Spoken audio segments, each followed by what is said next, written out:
The stage. Time is like a big stage for us to act out our silliness for one another, but somewhere along the line, someone took out a ruler and took it upon their own self to start measuring the stage. Then someone else came along and took those measurements and sliced them up into even smaller measurements. Eventually, the moment arrived when the stage actors, humanity, could only understand the stage by measurements. The great platform, time, with unlimited potential, unfortunately became limited to only the areas where the actors could measure. How utterly insane this would look if you were able to back away and see humanity slicing and dicing the very stage intended for the whimsical pleasure of human experience. How ridiculous it would look to see a bunch of actors so concerned about where they once stood, where they will stand next, and where they are supposed to be standing, that they have paralyzed themselves with their own measurements. This is ludicrous. Start spreading the word that time is a wide open stage. Maybe we can generate some whimsy again. We tell the clock what time it is, not the other way around.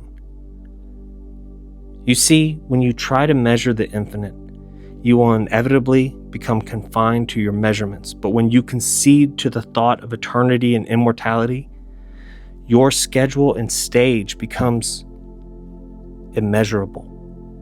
There are no edges on God's stage. Time is and always will be an infinite stage for living plays. Here's the big twist to all of this. There is no rehearsal on this stage. The spotlight hit you the same moment you opened your eyes. Who knows? Maybe your umbilical cord was the very thing that raised the curtains on your play of life. A wise playwright once said, "All the world is a stage." What a beautiful way to lay down some truth on time and space. That wise playwright was correct.